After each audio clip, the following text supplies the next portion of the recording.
On peut acclamer fortement et sérieusement notre roi.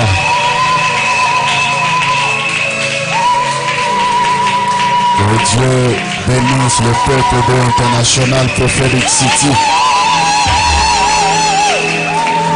Que Dieu te bénisse. Va y t'asseoir s'il te plaît. Et s'il y a une femme juste à côté de toi ou derrière toi ou devant toi, dis-lui bonne fête des mères.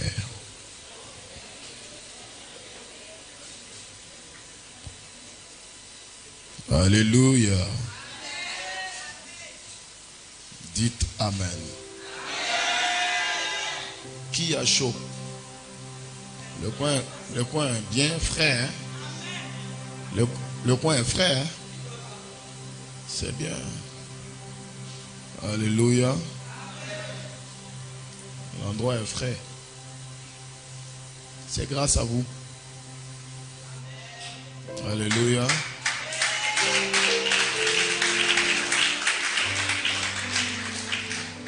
Nous travaillons pour la cause de Dieu, pour la gloire de Dieu.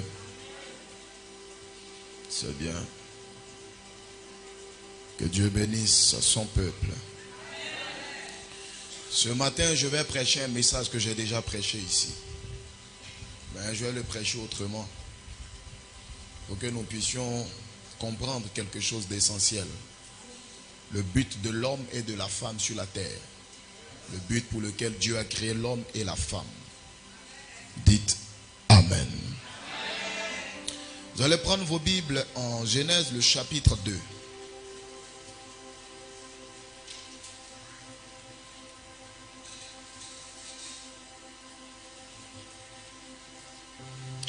Genèse le chapitre 2 à partir du verset 19. Je lis la parole de Dieu.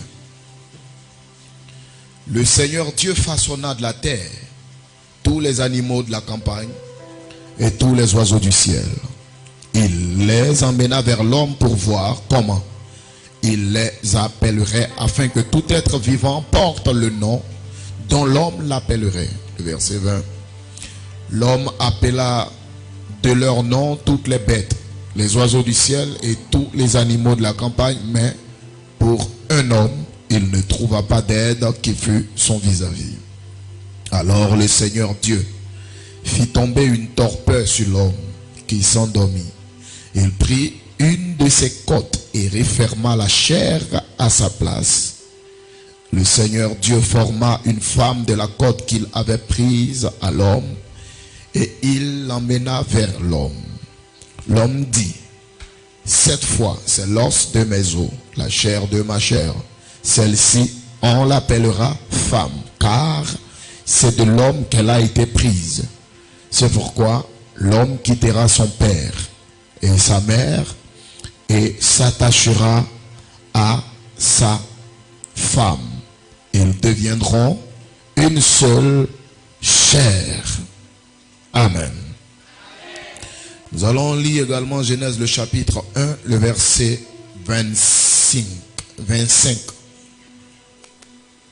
Genèse 1, 25.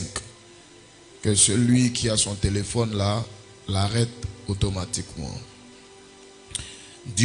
Dieu fit les animaux sauvages selon leur espèce, le bétail selon son espèce, et toutes les bestioles de la terre selon leur espèce. Dieu vit que cela était bon.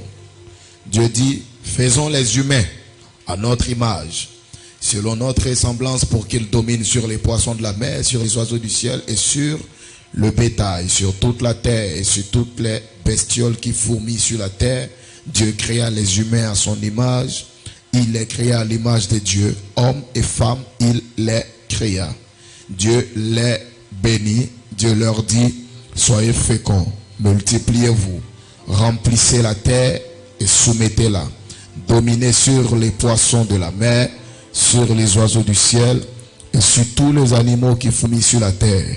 Dieu dit, je vous donne toute herbe porteuse de semences sur toute la terre, et tout arbre fruitier porteur de semences, ce sera votre nourriture. À tout animal de la terre, à tout oiseau du ciel, à tout ce qui fourmille sur la terre, qui a souffle de vie, je donne toute herbe verte pour nourriture. Il en fut ainsi. Dieu vit alors que ce qu'il avait fait c'était très bon. Il eut un soir et il eut un matin, le 6e jour. Veuillez vous asseoir. Et que ceux qui aiment la parole acclament la parole. Fermez ma porte.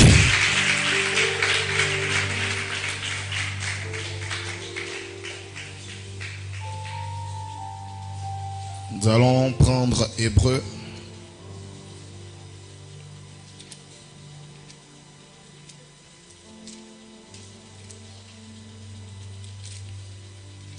Hébreux chapitre 11.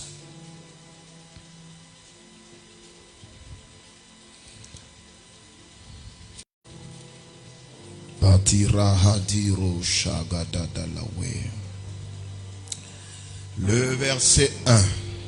Or la foi, c'est la réalité de ce qu'on espère, l'attestation des choses qu'on ne voit pas.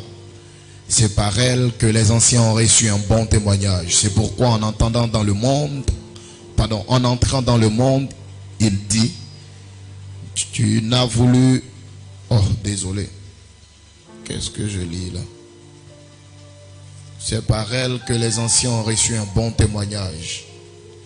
Par la foi, nous comprenons que les mondes ont été formés par une parole de Dieu, de sorte que ce qu'on voit ne provient pas de ce qui est manifeste.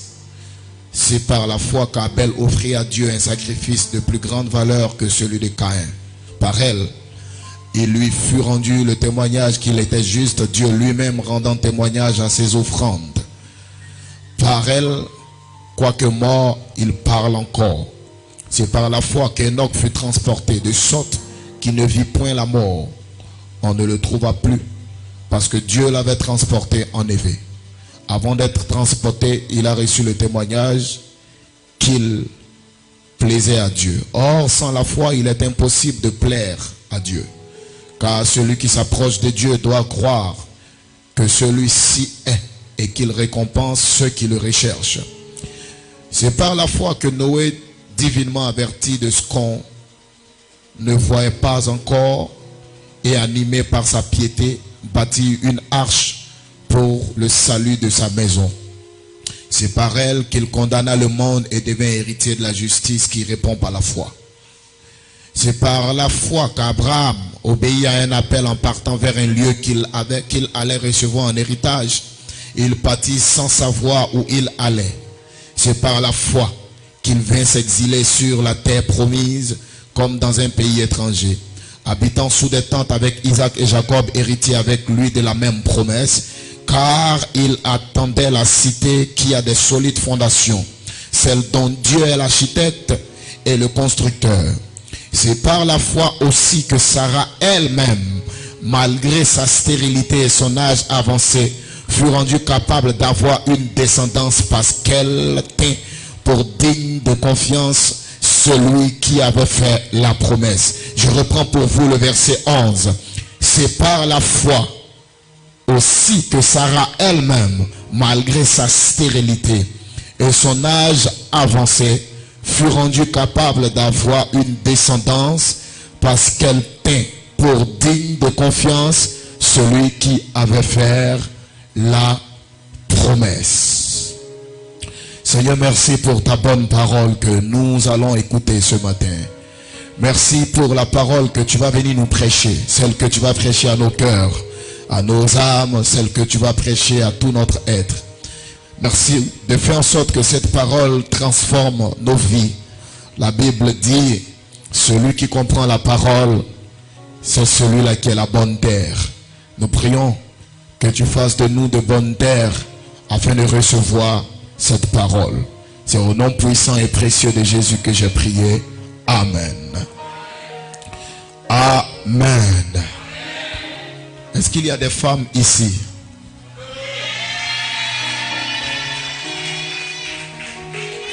Maintenant, est-ce qu'il y a des mères ici? Dites Amen. Que Dieu bénisse sa parole ce matin. Aujourd'hui est le jour où nous célébrons les femmes. Dites Amen. Mais ce message ne va pas seulement célébrer les femmes, parce qu'il n'y a pas de femmes sans hommes. Alléluia. Les femmes ont pour habitude de dire qu'elles sont nos mères. En réalité, les femmes n'ont jamais été nos mères. C'est nous qui sommes les mères des femmes. Parce qu'elles sont sorties de nous. Nous étions enceintes de la femme quand Dieu nous créait. Alléluia. Donc, les hommes sont les mères des femmes.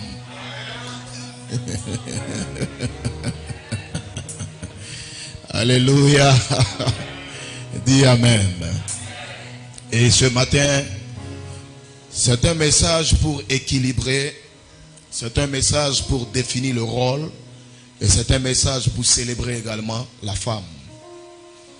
Dans le texte que nous venons de lire, le premier texte, il est question de l'origine de la femme. La Bible dit, Dieu fit venir tous les animaux des champs. Mais avant, Dieu a fait un constat, avant de faire venir tous les animaux des champs. Dieu a fait le constat qu'il n'était pas bon que l'homme soit seul. Dieu fait le constat qu'il n'est pas bon que l'homme soit seul. Dès que Dieu finit de faire le constat, il fait venir tous les animaux des champs devant Adam pour que Adam puisse donner à chaque animal le nom qu'il porterait.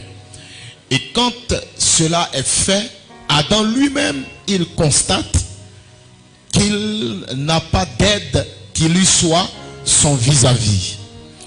Avant de poursuivre et d'aller un peu plus loin, je vais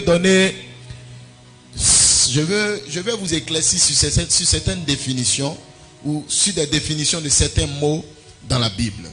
Par exemple, le mot vis-à-vis veut simplement dire face à quelqu'un. Ou le mot vis-à-vis veut également dire adversaire. Donc quand Dieu dit par exemple, adversaire qui est différent d'ennemi, hein? Voilà, il faut savoir faire la différence. Quand Dieu dit par exemple que je lui ferai une aide qui soit son vis-à-vis, ça veut juste dire je lui ferai une aide adversaire. Alléluia. Dites Amen. Et Dieu fait dormir Adam dans un profond sommeil. Il prend une côte dont il se sert pour former la femme. Amen. La femme n'a pas été créée. Elle a été formée. Dites Amen. Donc il prend une femme. Dans les textes hébreux, on dit il édifia une femme. Donc il a formé, il a construit. Par exemple dans mon texte on dit il a construit. Donc c'est une construction. Ce n'est pas une création. Alléluia. Vous allez comprendre ça devant. Quand je vais entrer, je vais creuser, vous allez comprendre ça. Dites Amen. Donc il forme la femme avec un os qu'il prend à l'homme. On dit qu'il a pris une côte. Une côte. C'est la version Louis II. C'est après que le texte ait fait beaucoup de voyages en passant par l'araméen, le grec, le latin, l'anglais pour venir atterrir en français. C'est après que la langue ait fait, le texte ait fait tous ces voyages-là. En français, on vient nous dire que Dieu a pris une de ses côtes. Si on part sur la base de l'hébreu pur, on dit Dieu a pris un de ses côtés. Et comme chez les Hébreux, ils ont plusieurs textes traditionnels. L'un des textes dit, ce qu'on appelle bien sûr le Midrash. Le Midrash dit, l'homme a été créé androgyne. C'est-à-dire une personne avec deux êtres collés en même temps. Donc l'homme était un être deux en un. Voilà pourquoi en Genèse le chapitre 1, le verset 26, la Bible dit, Dieu créa les humains et il les créa hommes et femmes. C'est-à-dire que c'était un seul être qui avait deux sexes. Il était homme, il était masculin et il était féminin. C'est pas moi qui le dis, c'est le Midrash. Et le Midrash est un texte traditionnel des Hébreux. Dites Amen. Dites Amen. Mais la Bible en Louis II nous dit que Dieu a pris une de ses côtes. Nous allons prendre ça dans le cas où c'est l'une de ces côtes, parce que si je veux entrer dans les commentaires midrashiques avec vous, ça va vous fatiguer. Nous allons prendre ça dans le cas où c'est une côte que Dieu a prise à l'homme pour faire la femme. Dites Amen. Alléluia. Donc Dieu prend une côte. Nous savons toujours que la côte est un os recouvert de chair. Donc il y avait l'os et la chair. Dieu prend donc la côte à l'homme et il fait la femme. Et il referme la chair à sa place. Quand il finit de faire la femme, Dieu emmène la femme vers l'homme. Ce n'est pas l'homme qui est parti vers la femme, mais c'est la femme qui est venue vers l'homme. Pourquoi c'est la femme qui est venue vers l'homme? Ce n'est pas que c'est la femme qui doit draguer l'homme, non. La femme est venue vers l'homme, ce qui était le symbole et une leçon pour l'homme, en disant à l'homme que celle qui vient est une aide. C'est quand quelqu'un veut aider qu'il vient. Alléluia. Donc le fait que Dieu envoie la femme vers l'homme était le symbole que la femme représentait une aide pour Adam. Mais pas n'importe quelle aide, une aide adversaire. Pourquoi le mot adversaire apparaît là?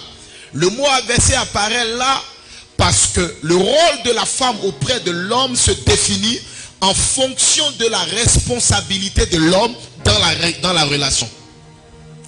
Une femme peut être constructive pour toi si tu es responsable dans ta relation. Si tu te comportes bien dans ta relation. Si tu es un modèle dans ta relation, une femme peut être une aide pour toi. Si tu es un casse-pied ou un casse-tête, cette femme peut devenir un adversaire qui se révolte contre toi. Voilà pourquoi la sagesse païenne dit que quand la femme veut te faire du mal, le diable lui-même s'assoit avec son bloc-notes et son stylo et puis il dit à la femme, ma fille, travaille, je prends note. Parce que quand la femme veut te faire du mal, elle fait plus que le diable. Alléluia. Donc la beauté d'un couple ou bien la réaction de la femme dans un couple, le comportement, l'attitude, le rôle de la femme dans une maison, dans une relation, dépend de la responsabilité de l'homme. Sa responsabilité à bien gérer les choses. Sa responsabilité à bien conduire la famille. Sa responsabilité à faire face aux choses de la famille, aux besoins de la famille. Sa responsabilité face à ses obligations lui-même en tant qu'homme. Une femme respecte un homme qui est responsable, mature et mûr. C'est vrai que l'apôtre Paul a dit, femme, soyez soumise. Mais on est soumis à quel type d'homme? On ne se soumet pas à n'importe quel type d'homme, mesdames. On se soumet à un type d'homme. À quel homme faut être soumise? C'est pas parce que l'apôtre Paul a dit, femme, soyez soumise, que les femmes, automatiquement, le gars il est bon, il est mauvais, il est bizarre. Non, on va se soumettre. Non.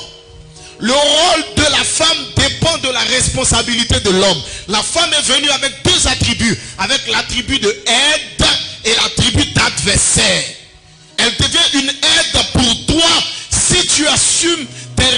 responsabilité. Elle devient un adversaire pour toi si tu n'assumes pas tes responsabilités.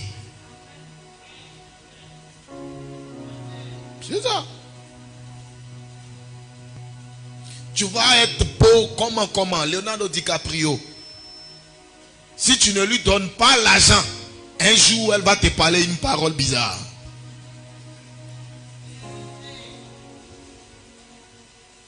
Est-ce que c'est faux? Dites Amen.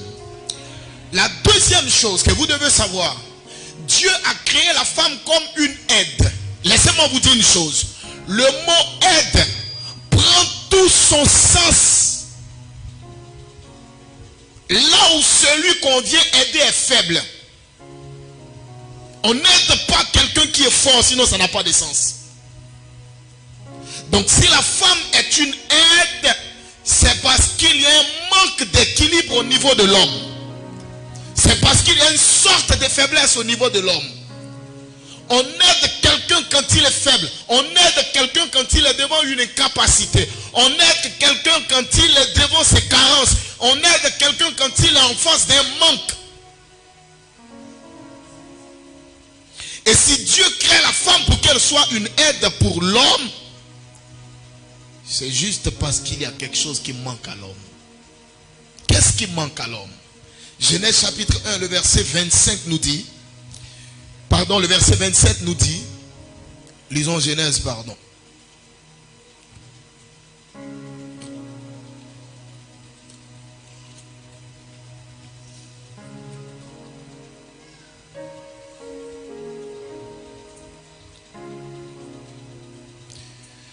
Le verset 27, Dieu créa les humains à son image. Il les créa à l'image de Dieu, hommes et femmes, il les créa. Dieu les bénit. Dieu leur dit, soyez féconds. C'est la première chose. La première bénédiction, c'est d'être fécond. C'est la première bénédiction. La première bénédiction d'un homme, de l'homme et de la femme, c'est d'être fécond. La deuxième bénédiction, c'est de multiplier. La troisième bénédiction, on peut être fécond sans multiplier. On peut être fécond sans multiplier.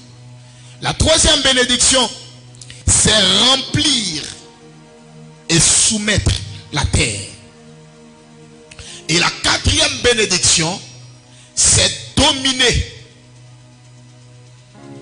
Voilà les 4 bénédictions que Dieu a données à Adam et à Ève. Dites Amen. Dites Amen. Mais si vous remarquez bien dans ce texte, ça commence par quoi? Ça commence par être fécond et ça termine par dominer. Alors que dans la langue hébraïque, on ne commence pas à écrire de la gauche vers la droite, mais on commence à écrire de la droite vers la gauche. Donc Dieu, en commençant, en leur disant soyez féconds, il était en train de dire c'est la dernière chose que vous allez faire. La première chose que vous devez faire, c'est la dernière chose que j'ai citée, c'est dominer. On domine d'abord le monde, on assujettit d'abord le monde, on multiplie, on remplit d'abord et ensuite on est fécond. Dites Amen.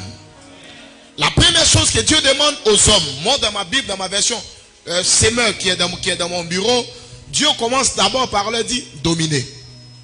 Dominer sur les poissons, tout. Et Dieu termine par dire remplissez et assujettissez.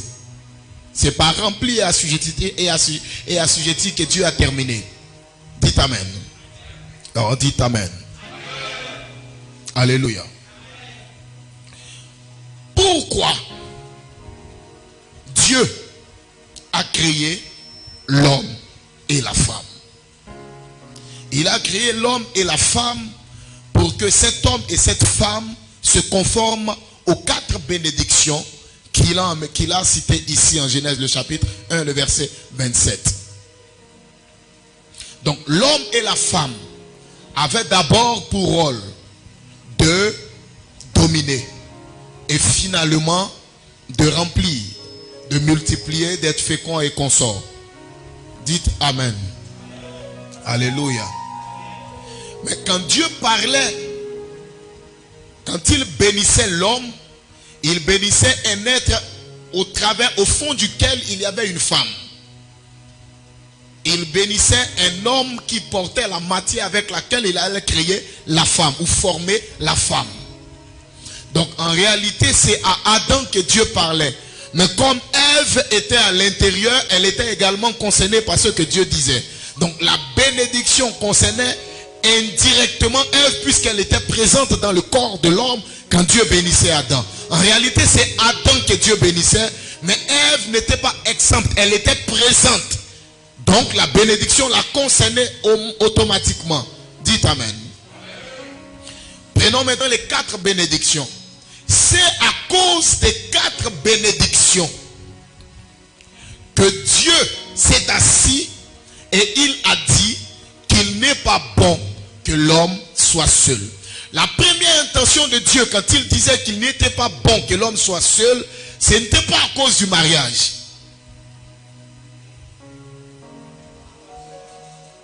La première intention de Dieu, ce n'était pas à cause du mariage. L'intention de Dieu, c'est que Dieu, après avoir constaté tout le privilège qu'il avait donné à Adam, après avoir constaté toutes les grâces qu'il avait accordées à Adam, Dieu venait de se rendre compte effectivement que l'homme était pleinement dans sa dimension de Dieu. Donc Dieu s'est dit, si je ne fais rien, ce sera dangereux que cet être soit seul sur la terre. Parce que la Bible dit dans le livre des Psaumes, Psaume 115, les cieux sont les cieux de l'Éternel et la terre est pour les hommes et les fils des hommes. Donc Dieu a une région où il règne seul et la terre devait revenir aux hommes pour qu'il règne seul. Si Dieu est seul dans le ciel et que Adam est seul sur la terre, Adam pourrait dire que lui, personne ne l'a créé. Puisque Dieu est seul et qu'il règne en haut, moi aussi je suis seul, je règne en bas. Ce que Dieu a constaté, Dieu dit non, si je le laisse seul, il va penser que je suis son frère ou son collègue. Il n'est donc pas bon que l'homme soit seul.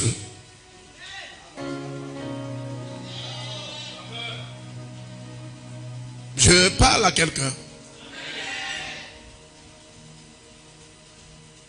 Et la dernière chose que Dieu demande à Adam, c'est de remplir. Le mot remplir en hébreu veut dire achever. Voilà pourquoi quand on remplit un vase qu'il est plein, qu'il commence à déborder, le premier réflexe qu'on a, c'est d'arrêter de verser. Le mot rempli veut dire achever en hébreu. Ça veut dire terminer. Donc quand Dieu demande à Adam et Ève de remplir la terre, ça veut dire que la terre n'a pas été achevée. La terre n'avait pas été achevée. La terre a été créée inachevée. La preuve est que, voilà pourquoi le serpent a réussi à séduire Adam et Ève. Parce qu'il a fait passer d'abord l'image de la divinité qu'il pourrait représenter s'il mangeait le fruit de l'arbre défendu.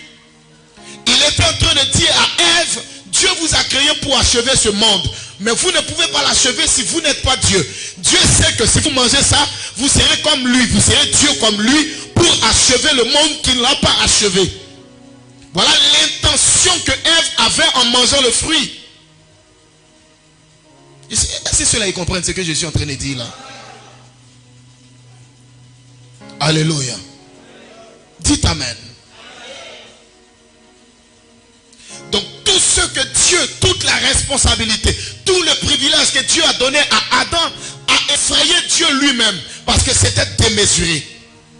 Donner la responsabilité à Adam d'achever un monde inachevé a fait peur à Dieu. Voilà pourquoi la preuve, d'ailleurs la preuve que Dieu n'avait pas achevé le monde, c'est que Dieu n'avait pas nommé les animaux. Ce n'était pas encore achevé. Et comme ça, à l'homme, il a donné la responsabilité d'achever. Dieu envoie les animaux pour qu'ils puissent les nommer. Donc quand Dieu voit qu'il a donné à l'homme la capacité de dominer sur toute la terre. Parce que dominer en hébreu, ça veut dire rabar. Rabar. R-B-B-A-R-H. Rabar. Qui veut dire avoir le contrôle de toute une planète ou tout un système. Après avoir donné la capacité de dominer, Dieu lui a donné la capacité d'être fécond, de multiplier. Après la capacité d'être fécond et de multiplier, Dieu lui donne la capacité de remplir, d'achever un monde inachevé qui a été créé. Quand Dieu voit ça, Dieu dit, je lui ai accordé des grâces démesurées. Si je le laisse seul, il va croire qu'il est Dieu. Il va croire que moi, Éternel, moi, Hachem, je suis Dieu en haut, lui, il est Dieu en bas. Dieu dit non, il n'est donc pas bon que l'homme soit seul. Je lui ferai une aide qui soit son vis-à-vis. C'est démontré dans nos communautés. Quand vous entrez dans une entreprise, qu'un homme est le seul à accomplir une tâche et il sait qu'à part lui, personne ne peut accomplir cette tâche, il se prend pour Dieu.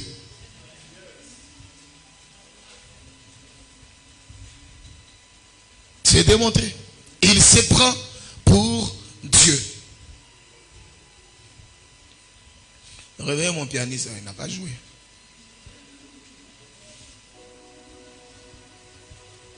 Alléluia.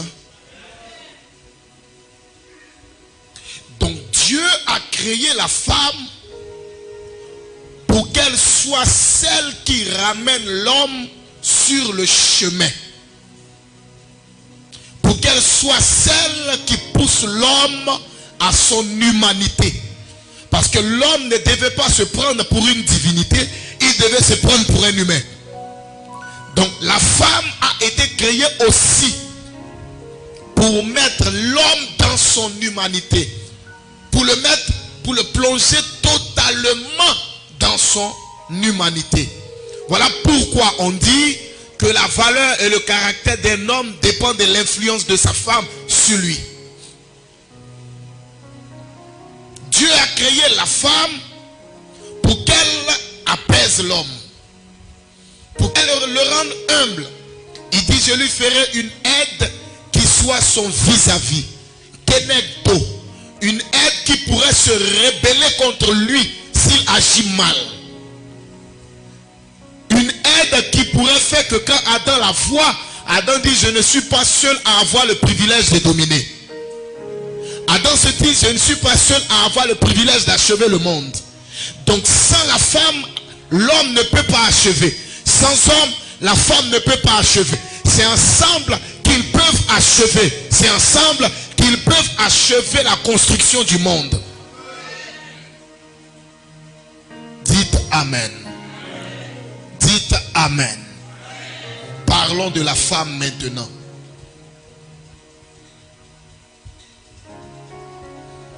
Tout ce que Dieu a créé,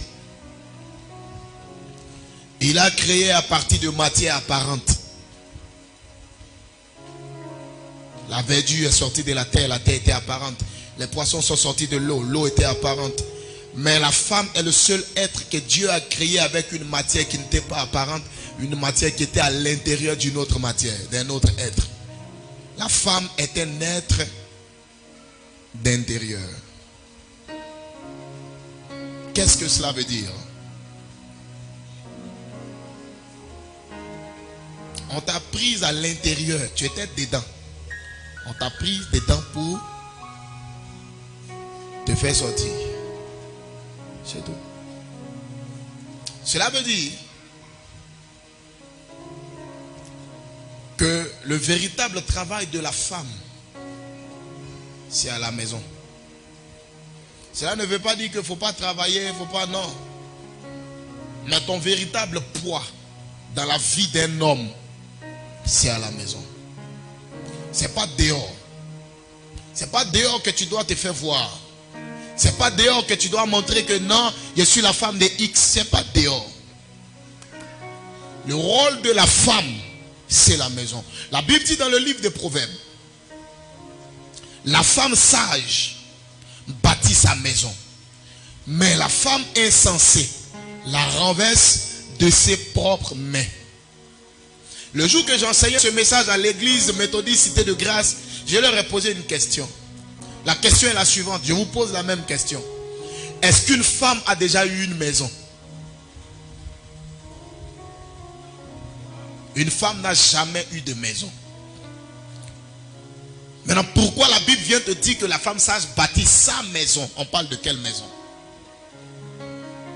Si la femme n'a jamais eu de maison, pourquoi la Bible vient te dire que la femme sage bâtit sa maison? C'est pas CA, c'est SA. Parce qu'aujourd'hui, la venue des réseaux sociaux et des SMS ont déformé la langue française, l'orthographe de certains mots. Aujourd'hui, les gens ne savent plus faire la différence entre ça, SA, ça, CA.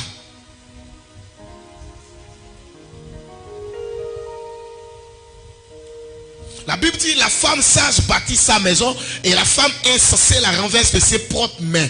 Si la femme n'a jamais eu de maison, de quelle maison dont on parle ici en proverbe? Écoutez-moi bien les femmes. La femme n'a jamais de maison parce que pour que ton homme aille te marier, même si tu voulais ton studio, c'est pas dans ton studio, il va aller payer la dot. Donc ton studio là, c'est pas chez toi.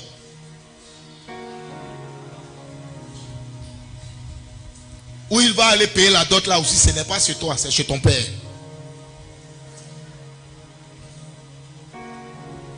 Une femme commence à avoir une maison quand elle partage la vie d'un homme.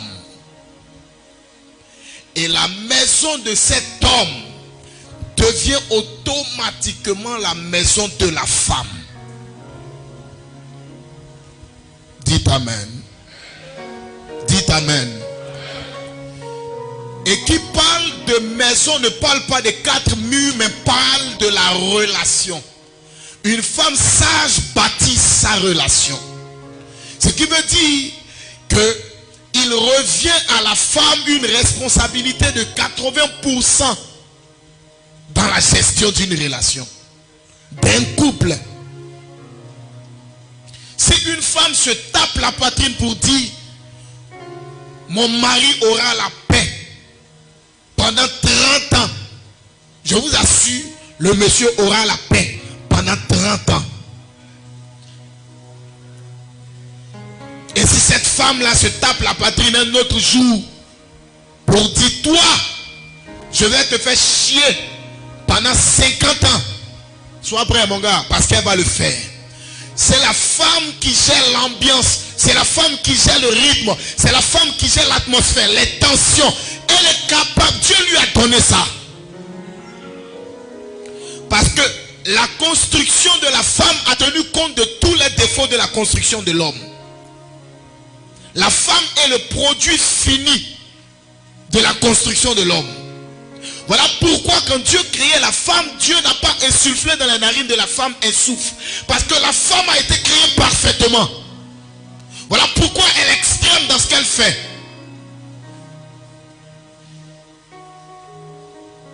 Est-ce que je parle aux femmes ce matin? Voilà pourquoi elle est extrême. Quand une femme t'aime de tout son cœur, elle t'aime. Mais quand elle ne t'aime pas, même ta façon de boire l'eau l'énerve.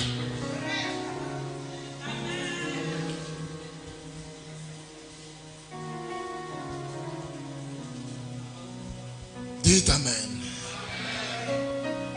Donc, mesdames, écoutez-moi maintenant. Votre puissance, ce qui va vous permettre de tenir votre maison, c'est à l'intérieur de la maison. C'est à l'intérieur. L'homme est un être d'extérieur. Il doit être dehors. Ça ne veut pas dire qu'il doit se promener tous les jours. Alléluia. Alléluia. Mais l'homme est celui qui représente dehors la famille. C'est l'être de l'extérieur. Il va chercher le pain à l'extérieur. Il va chercher de quoi manger à l'extérieur. Il va chercher de quoi faire face aux charges de la maison à l'extérieur.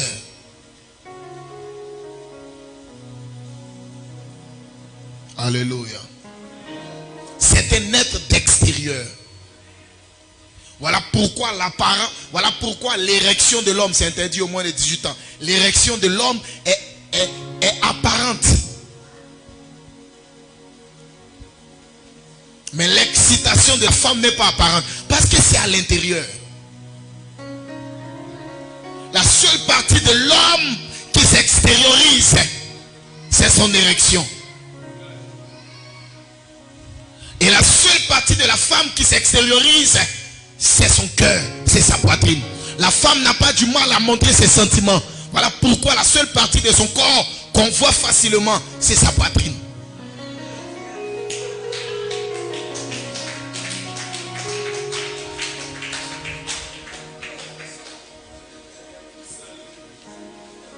La femme est un être qui a été créé pour gérer l'atmosphère.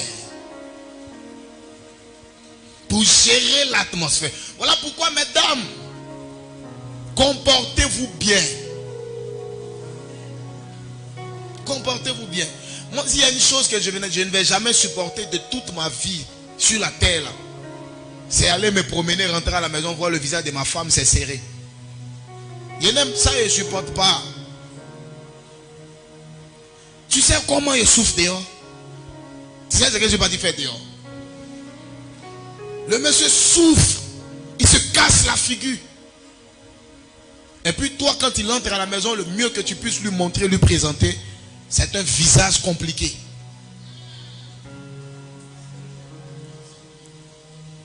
Alléluia. Alléluia. Mesdames, on gère tout à la maison. C'est pas tout qu'on expose dehors. Une femme ne doit pas exposer ses problèmes dehors. Une femme ne doit pas parler de ses problèmes à ses copines.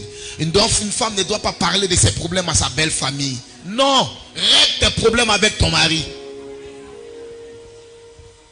Règle tes problèmes avec ton mari.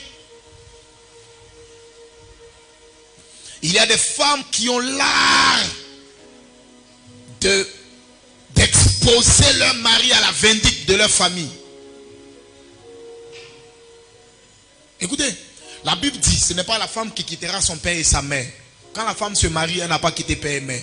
Le seul qui est autorisé à quitter père et mère, c'est l'homme. Donc quand on entre dans l'histoire du mariage là, lui qui n'a plus de famille, c'est l'homme. Voilà pourquoi la seule chose avec laquelle il vient dans la famille de sa femme, c'est son nom. Parce qu'il n'a plus de famille, il n'a plus de père, il n'a plus de mère. La seule chose qui peut dominer la famille là, c'est son nom. Pour ne pas détruire sa famille, pour ne pas faire disparaître sa famille, il vient avec son nom pour imposer son nom. Parce que l'homme se détache de son père et de sa mère, il n'a plus de famille. Sa seule famille, c'est sa femme et la famille de sa femme. Voilà pourquoi les belles familles doivent respecter les beaux. Si on vous demande, dites que c'est moi qui ai dit ça. Il y a des belles familles qui ont des comportements bizarres avec des beaux. Non. Récemment, on est allé régler un problème de couple chez un ami là. J'ai aimé la réaction de sa belle-mère. Chaque fois que le type avait des problèmes avec sa femme, elle soulevait ses bagages, elle partait. Et sa belle-mère lui disait, si tu ne rentres pas chez ton mari la nuit là, tu vas voir. C'est ça une belle famille. Il y a des belles familles qui pensent que leur fille là, c'est elle seule qui est enfant des gens. Mais le monsieur là, lui il est enfant de Dieu. Non. L'homme n'a pas de famille. C'est lui qui quitte son père et sa mère. Ce n'est pas la femme. La femme même quand elle vient se marier, elle est encore liée à son père et à sa mère. Mais l'homme, lui, quitte père et mère. Il vient seulement avec son nom pour imposer ça. C'est tout. Donc, mesdames, revoyez-vous. Dites amen. L'homme a sa responsabilité, la femme a sa responsabilité. Et puis, vous êtes une aide. Quand tu te proposes de faire, quand tu te proposes d'être une aide, d'aider quelqu'un, tu le fais de façon délibérée. Tu ne le fais pas de façon intéressée. Beaucoup de femmes sont entrées dans des mariages, non pas par amour, je le disais vendredi ici. Elles sont entrées dans les mariages, non pas par amour, elles sont entrées dans les mariages pour sortir de la pauvreté. De toute façon, je suis belle là, mes parents comptent sur moi. Hein. Donc ta beauté, c'est un investissement. Vous êtes une aide, faites-le de façon délibérée. Ne le faites pas de façon intéressée. Quand tu es venu dans la vie de cet homme, tu es venu pour l'aider. Tu es venu pour sortir de lui la meilleure version de lui. Tu n'es pas venu pour l'exposer. Tu n'es pas venu pour parler de chaque fois que tu as fait quelque chose dans sa vie. Moi, là, lui, là, j'ai souffert avec lui. Et puis quoi? Et puis quoi? C'est que si tu en parles, c'est que tu étais venu souffrir.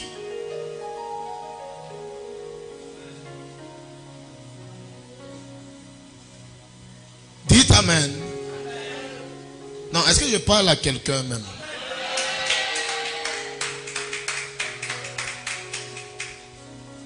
Vous êtes une aide. Faites-le librement. Aidez vos maris à sortir de la meilleure version d'eux-mêmes. C'est ça le rôle de la femme. Dites Amen. Dites Amen.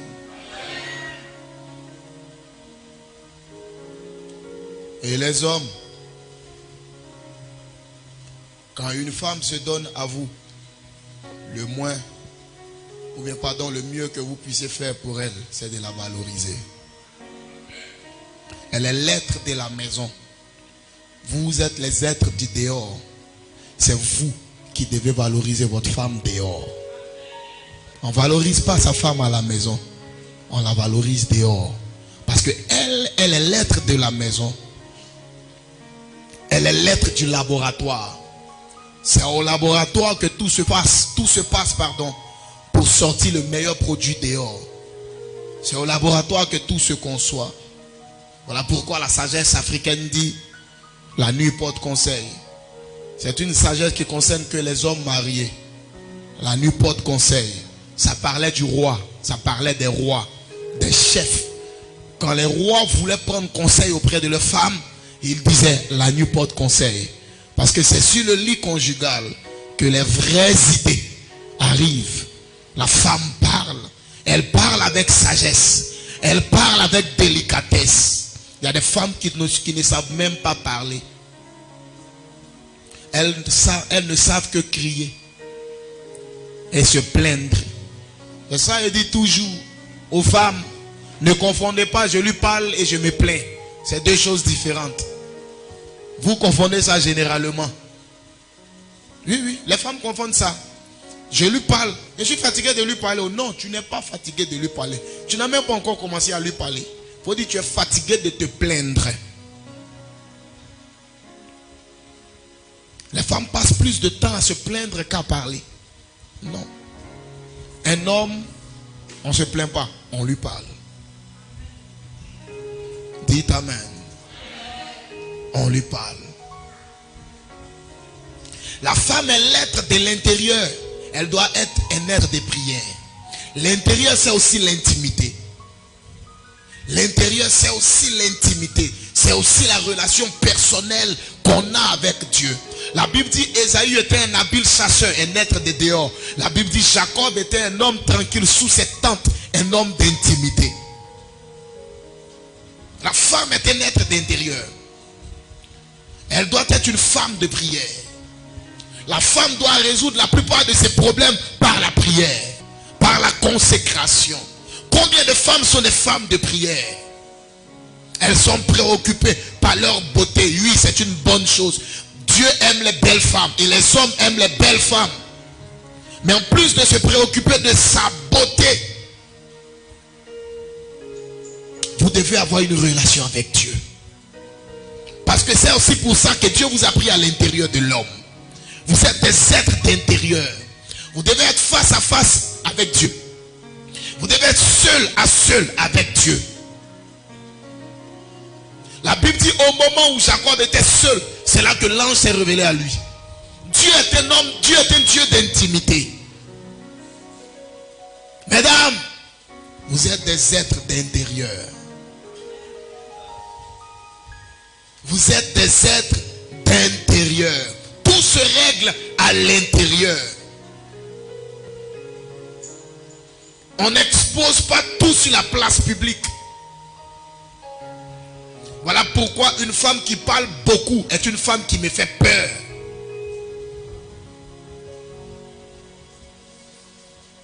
Une femme qui parle et qui ne se tait pas est une femme qui aura du mal à réussir un foyer. Alléluia. Alléluia.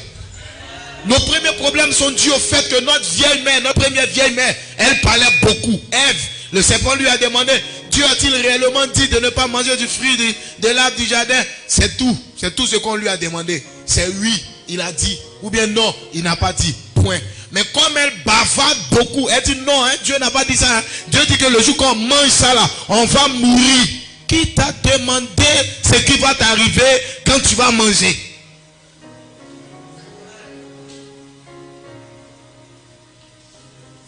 Qui t'a demandé? Une femme qui parle beaucoup fait peur. Ce n'est pas bon pour elle-même. Ce n'est pas bon pour son mari. Vous parlez trop.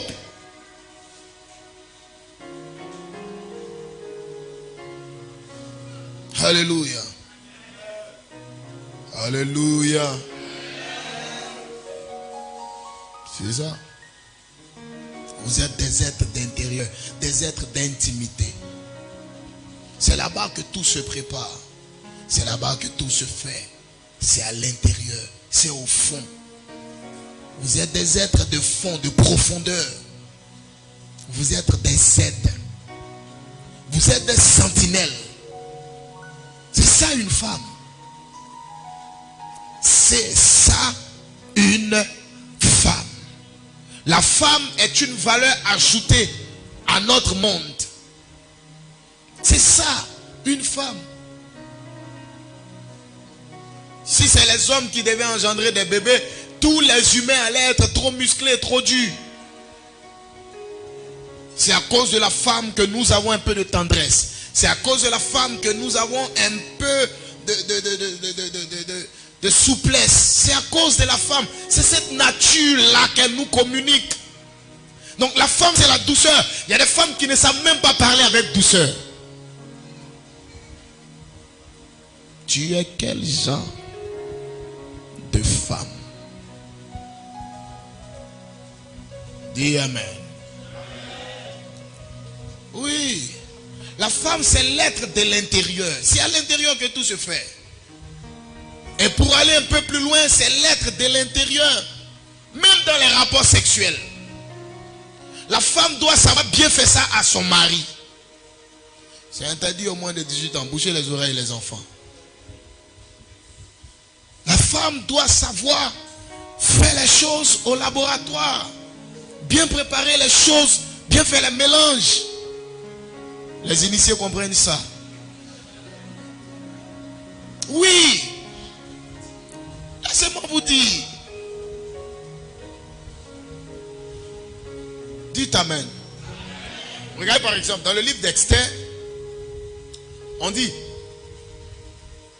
que toutes les filles qu'on proposait au roi, on prenait 9 mois pour les préparer avec des produits. Elles n'étaient pas toutes vierges. Mais quand le roi allait avec elles, il avait l'impression qu'elles étaient vierges. Pourquoi on les préparait? Pourquoi on prenait 9 mois de préparation? Les bains, les produits, les trucs, les toilettes des filles, tout ça là. Pour que quand le roi va avec elles, il soit collé.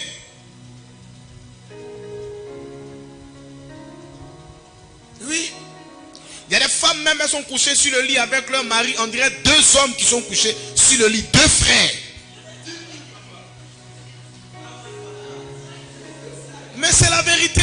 Et elles se plaignent qu'il va voir ailleurs. Non. Qu'est-ce que tu fais au laboratoire? Ah, il faut qu'on se parle.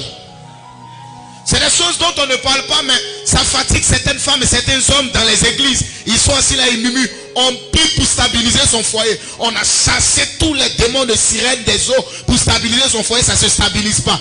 Parce qu'il y a un petit truc dans la maison qui n'est pas bien réglé. Il faut régler ça. Il faut régler ça. Il faut régler ça. Dites Amen. Elle parle à quelqu'un même. Je parle à quelqu'un dit amen. Dis la femme, c'est l'être de l'intérieur. Ton mari n'a pas une bonne érection. C'est lui qui est en train de chercher sur Facebook les trucs aphrodisiaques. C'est toi la femme qui va au marché pour aller payer les écorces, les trucs pour venir mettre, boire ça chérie, parce qu'on doit avoir un match le soir. Mais c'est comme ça. On dit la femme est l'être de l'intérieur. C'est elle qui gère ce qui se passe à l'intérieur. Parce que si l'intérieur n'est pas bien géré, le monsieur va aller à l'extérieur. Lui, il est l'être de l'extérieur. Et s'il reste à l'extérieur, tu fais comment? Donc toi, il faut bien gérer les choses à l'intérieur. Hein? Il y a des femmes qui ne savent même pas embrasser. Elle embrasse, mais ses dents sont devant. Ça bloque la langue de la bouche du gars. Tu embrasses comment? On dit c'est à l'intérieur. C'est les choses de l'intérieur. Ça fait rire, mais c'est la vérité. Ce sont les choses de l'intérieur. Oui. Oui. Oui. C'est ça. Moi je connais un couple là. Ils sont à la Riviera Golf. Un vieux blanc. Sa femme aussi, une femme noire, mais une maman. Ils sont vieux, hein.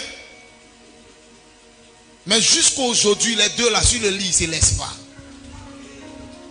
Je vous parle de quelque chose.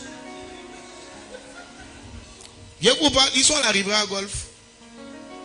Un moment, il partait leur enseigner la parole les matins. Et puis le jour, je parlais de la femme manger. Et fini, on a pensé assis, on a mangé. Puis il m'a dit non, le prophète, le message était bien. Et puis le monsieur me dit, moi par exemple, quand je vais en mission, que je reviens de mission, je trouve toujours ma femme en slip au salon. Il dit, mais quand je vois ça, la chambre se prolonge au salon. Une femme doit être toujours à mesure de provoquer son homme. Ça se gère à la maison. Ça se gère à la maison. Normalement, même dans l'alimentation de ton mari, tu dois gérer les hémorroïdes. Tu prépares les choses n'importe comment il mange. Hémorroïde fait qu'il est bizarre. Il est bizarre. Hein? On a changé tous les démarrés. Ça ne marche pas. Il ne démarre pas. On a pris n'importe quel. Mais il faut regarder son alimentation aussi, ma fille. Parce que l'alimentation compte aussi. Tu prépares des choses compliquées. Il est constipé. Hémorroïde. Maintenant, le truc ne se lève plus. Et maintenant, tu es dans tous les secteurs là. Il est là même. Il sait qu'il ne me désire plus. C'est pas qu'il ne te désire plus. Non. Tu dois travailler. Tu es un être intérieur. Dites Amen. Dites Amen. Un ami pasteur, chaque fois que sa femme s'en va à Soubré, il dit Soubré, à Boisseau, quand elle revient, vous voyez les racines de... Il est pasteur, hein? Alléluia. Mais les racines, elles viennent avec au moins 4. Elle dit, chérie, ces temps-ci, on doit beaucoup travailler. Mais effectivement, les gars travaillent. Dites Amen. Parce que ça aussi, ça compte, mesdames. Écoutez, la Bible dit, je vais vous dire, je vais vous choquer. La Bible dit, quand Laban a trompé Jacob, écoutez très bien, quand Laban a trompé Jacob, et qu'au lieu de lui donner Rachel, lui a donné Léa. Hein? La Bible dit, et il passa la nuit avec elle jusqu'au matin. Est-ce que vous savez ce que ça veut dire? Quand on passe la nuit là, c'est pas vous vous réveillez le matin. Hein? Mais pourquoi la Bible te dit qu'ils ont passé la nuit là jusqu'au matin? Ça veut dire qu'ils n'ont pas dormi. Ils n'étaient pas en prière aussi. ce que Léa a montré à Jacob.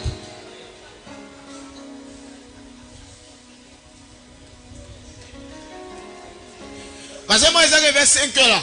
Jacob a su que ce n'était pas Rachel, mais il ne pouvait plus arrêter. Ça c'est moi, hein, ça c'est moi. C'est pas la Bible qui dit, mais moi il sait. Alléluia. Là-bas aussi, soyez bien. Et puis pour être bien là-bas, revoyez l'alimentation de vos maris. Hein? On ne prépare pas n'importe quoi parce que on ne fait pas manger n'importe quoi à son mari parce que c'est doux. Nous ne sommes pas constitués des mêmes hormones. Voilà. Il y a des femmes, elles font le marché, elles préparent ce qu'elles ont envie de manger.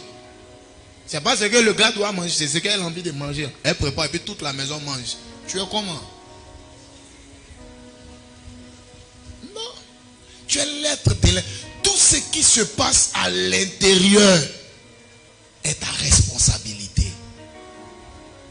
Parce que le problème c'est quoi? Quand l'intérieur n'est pas bien géré, l'homme est un homme d'extérieur. Si à l'extérieur il est bien géré, il risque de coller à l'extérieur. Mesdames, vous êtes des êtres d'intérieur. Dites Amen. Et le livre des Hébreux dit maintenant que c'est par la foi que Sarah, celle qui était stérile, a été capable d'avoir une descendance. Alléluia. C'est pas bizarre pour vous? La descendance, c'est pas pour les femmes.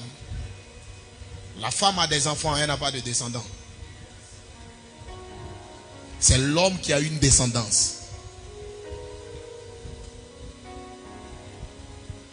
Sarah est la seule parmi toutes les matriarches à avoir une descendance.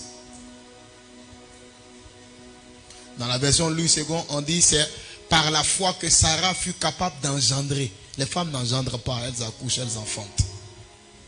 C'est les hommes qui engendrent. Et pourquoi dans le cas de Sarah, on dit qu'elle a une descendance? Et la Bible précise maintenant, c'est parce qu'elle a cru en la promesse qui a été faite à son mari. Elle a cru. Une bonne femme, c'est celle qui croit en son mari. Elle croit en son mari. Et c'est parce qu'une femme croit en son mari qu'elle peut l'aider à atteindre ses objectifs. C'est ça une bonne femme. Une femme qui croit en toi. Alléluia. Moi, quand tout le monde m'avait abandonné, quand tout le monde m'avait délaissé, quand personne ne croyait en moi, une seule personne croyait en moi. Les gens sont venus lui dire, tu fais quoi un pasteur là? Elle dit, je crois en lui. Hein, tu es belle comme ça. Des footballeurs internationaux. Tu es belle comme ça, tu fais quoi avec ce petit cou noir là? Elle dit, je crois en lui. Alléluia. Elle a cru. Elle a été là quand il n'y avait personne. Elle a été là quand je n'avais même pas 500 francs à lui donner. Elle a été là quand rien ne se dessinait à l'horizon. Rien ne disait que ce temple allait naître. Rien ne disait que ce bâtiment. Rien ne disait que ce ministère allait être comme ça. Rien.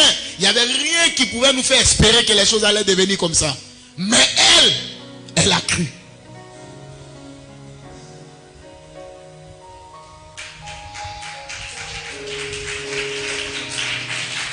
Alléluia. Mais aujourd'hui, Dieu lui a montré qu'elle n'a pas eu tort de croire. Une femme croit.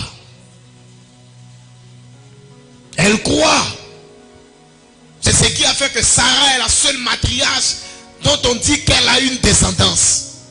Parce que quand rien ne pointait à l'horizon qu'Abraham allait être qui il est aujourd'hui, Sarah a cru.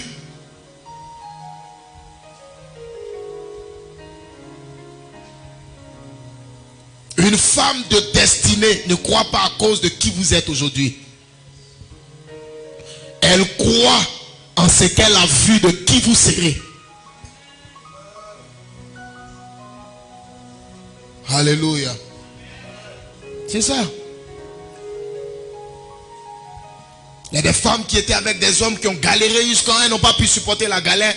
Elles sont parties au moment où la galère était prête à finir.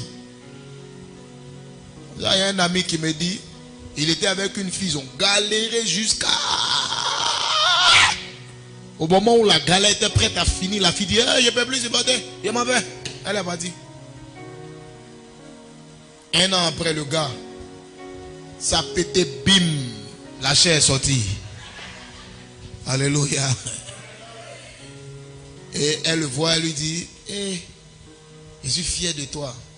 Mais il faut faire attention aux filles d'Abidjan là. Quand tu n'as rien là, ils font rien toi. Il lui a dit qu'il n'a rien. Il y a l'argent. Oui, il y a l'argent.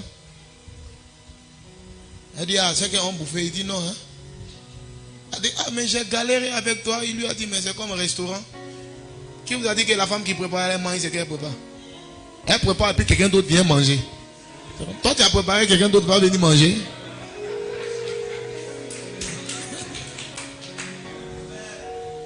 Alléluia. Et la femme qui prépare, elle-même, elle ne mange pas sa nourriture. Elle prépare, c'est quelqu'un d'autre là-bas là, qui vient et puis mange. C'est comme ça. Il y a des femmes qui ont préparé. Au moment où c'est cuit là, c'est quelqu'un d'autre qui a venu manger. Il ne faut pas bien t'asseoir. Il faut croire. Quand Dieu te donne un homme, ne regarde pas son présent. Regarde qui il est lui-même d'abord. Qui il est. Ne regarde pas ce qu'il a. Regarde qui il est. Qui il est.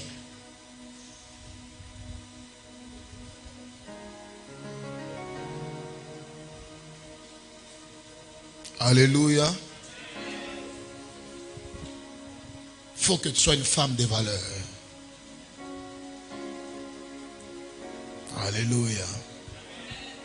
Il y a des femmes qui n'encouragent jamais leurs hommes. Tu lui as demandé 100 000 pour des mèches humaines. Et il te donne 50 000. Mais ça ne peut pas, ça suffit même pas. Mais c'est ce qu'il a eu, tu veux quoi? Tu dois l'encourager. Ah, merci chérie. Mais ah, ça ne suffit pas, mais c'est déjà bon. C'est comme ça. Une femme doit regarder son mari. Et puis lui dire, chérie, je suis fier de toi. Quand je te regarde, tu es un champion. Tu es un battant. Quand je pense à tout ce que tu fais pour ramener le pain à la maison, t'occuper des enfants, t'occuper de la maison, je suis fier de toi. Quand c'est comme ça là, ça pousse l'homme à travailler. C'est ça. Quand tu le regardes, tu lui dis, ah mon mari, tu n'es pas un paresseux. C'est ce qui me plaît chez toi. C'est comme ça, c'est ce qu'une femme doit faire. C'est ça. Tu n'es pas un paresseux. Tu travailles. Tu es un champion. Mon mari est un champion. Mon mari est un homme courageux. C'est un héros. Oui, c'est ça. Que d'appeler pour dire que ma vie est finie. Hein? C'est quoi ça? Non. Les hommes ont besoin d'entendre certaines choses. Est-ce que vous savez que même il y a certaines paroles que les hommes entendent, même quand ils ont hémorroïdes, que le truc ne s'élève pas, quand il entend ça, l'hémorroïde disparaît temporairement. Sachez parler à vos hommes. Est-ce que je parle à des femmes ce matin? Non, je n'ai pas entendu. Est-ce que je parle à des femmes ce matin?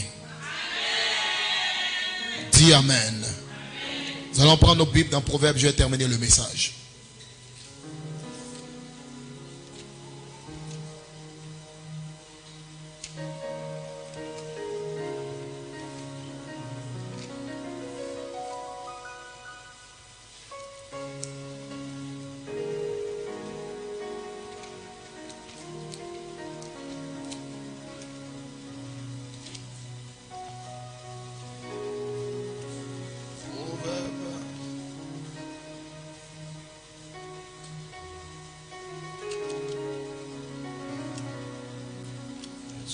Moi, ça c'est une Bible, hébreu français.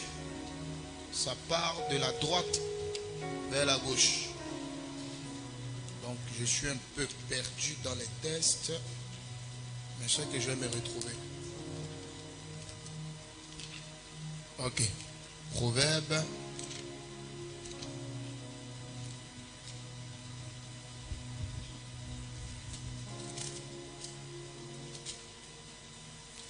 Proverbe 30.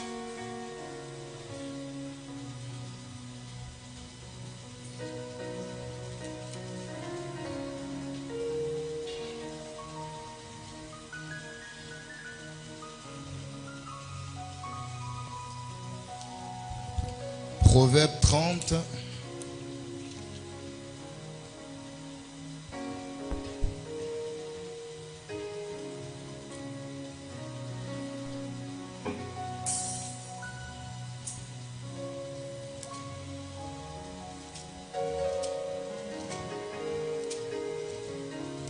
Excusez-moi, je cherche encore le verset.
D'abord, prenez Proverbe 12.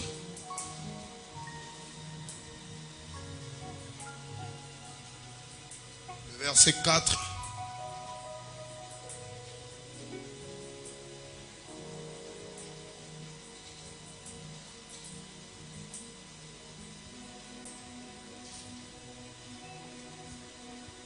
Quelqu'un peut me lire ça?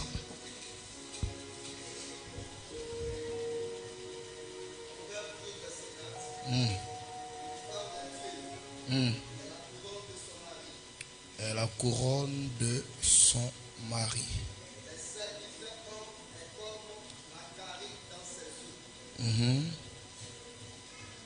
Reprends le verset.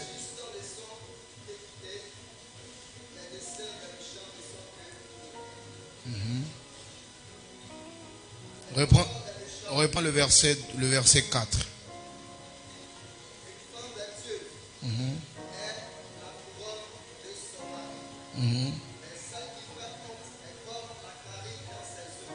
Yes. Et Proverbe 14, le verset 1. La femme sage bâtit sa maison. Et la femme insensée la renverse de ses propres mains. Reprends ça encore. La femme sage bâtit sa maison. Yes. Et la femme insensée la renverse de ses propres mains. La femme sage bâtit sa maison et la femme insensée la renverse de ses propres mains. Proverbe 18, le verset 22.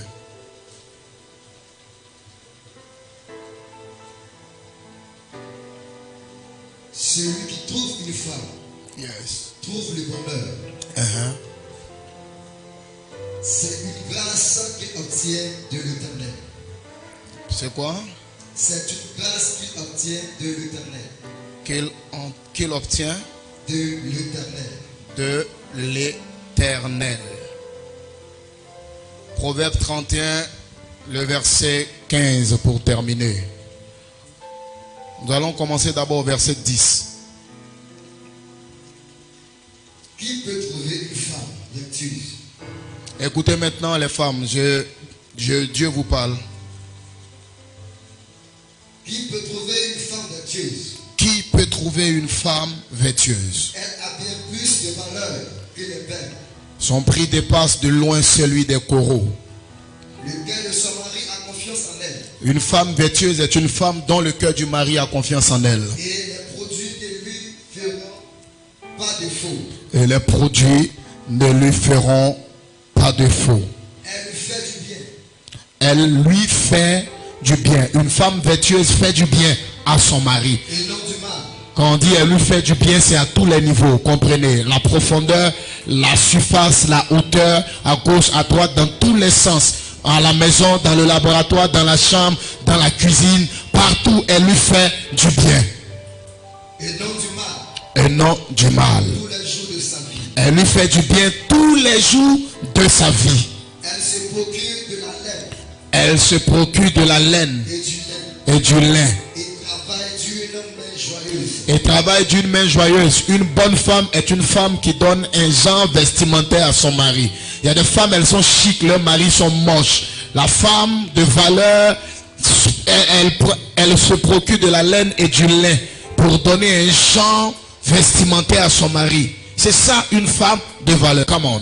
Elle est comme un navire marchand. Elle est comme un navire marchand. Elle amène son pain de loin. Elle ramène son pain de loin. La femme de valeur n'attend pas que ce soit monsieur qui soit là pour qu'on mange. Elle trouve une solution en attendant que monsieur soit là. C'est ça une femme de valeur. Elle se lève lorsqu'il est encore nuit. Elle se lève lorsqu'il est encore nuit. Et elle donne la nourriture à sa maison. Et elle donne la nourriture à sa maison. Et la tâche à ses servants. Elle donne la tâche à ses servantes. Ça veut dire qu'elle prend soin de la maison de sorte à ce que la maison soit toujours bien propre. Elle pense à un champ. Elle pense à un champ. Et elle acquiert. Elle donne des conseils à son mari pour l'acquisition de parcelles ou de biens. Du fruit de son travail. Du fruit de son travail. Elle plante une vigne. Elle plante une vigne. Elle sait de faire. La femme de valeur, ce n'est pas une femme paresseuse, c'est une femme qui travaille. Come on. Elle sait de faire serein. Elle sait de faire serein. Et elle a fermé ses bras. Elle a fermé ses bras. Elle sait Elle sent. ce qu'elle gagne. Elle sent que ce qu'elle gagne est bon. Sa lampe ne s'éteint point pendant la nuit. Sa lampe ne s'éteint point pendant la nuit. C'est la prière. Une femme de prière.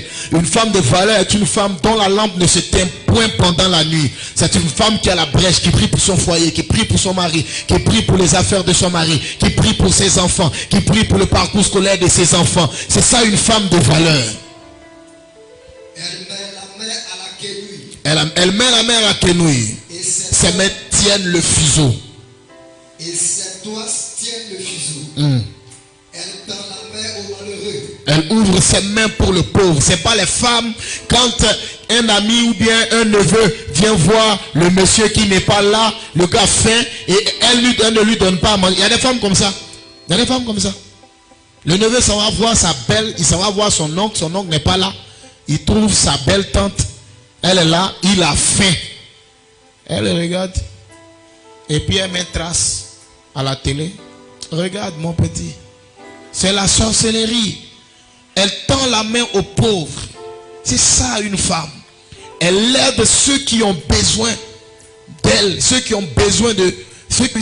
Ceux qui ont besoin d'un soutien. Elle leur apporte son aide. C'est ça une femme de valeur. Come on.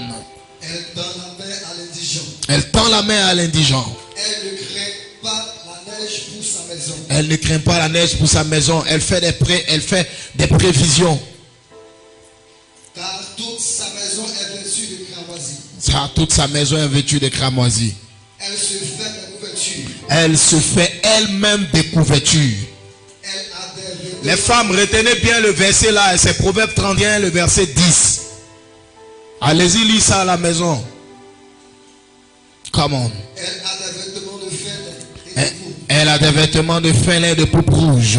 Son mari est reconnu aux portes de la ville. Dans la version on dit son mari est considéré aux portes de la ville. Mais qui est-ce qui fait que son mari est considéré aux portes de la ville? Qui? C'est cette femme de valeur. C'est cette femme vertueuse. C'est cette femme exceptionnelle. Cette femme de distinction. À cause de son attitude, son mari est respecté. C'est pas une femme qui se prostitue n'importe comment. C'est pas une femme dont la bouche est dans n'importe quelle affaire. C'est pas une femme commère. C'est pas une femme bateau. C'est une femme responsable, digne. Au point que, sans même qu'on la voit, quand on voit son mari est respecté, même quand elle n'est pas à côté de lui. C'est une femme de valeur. Comment? Elle fait des chemises. Et les vend. Et elle livre des ceintures aux marchands. Ça veut dire, ce n'est pas une femme qui attend toujours qu'on paye son mari pour venir faire face aux besoins de la maison. Ça veut dire que le jour que le mari n'a pas eu son salaire, elle peut faire face aux besoins de la maison. C'est ça une femme de valeur. Hein, c'est ça. C'est ça. Il y a des femmes, tout doit venir du mari. Le jour que les portes sont fermées au mari, c'est la catastrophe. Pourquoi vous faites ça? Come on. Elle est revêtue de force et de gloire. Elle est revêtue de force et de gloire. C'est une femme qui n'abandonne pas. C'est une femme courageuse. C'est une femme battante. Malheureusement, au 21e siècle, les femmes battantes sont battantes qu'au niveau de leur bas-ventre.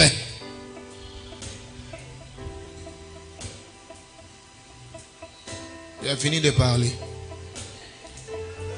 Les jeunes filles battantes du 21e siècle ne sont battantes que au niveau de leur bas-ventre.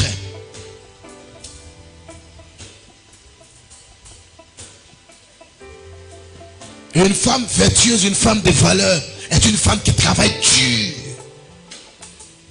Comment une femme normale peut dire que moi, mon café cacao là, c'est mon sexe? Tu es possédé.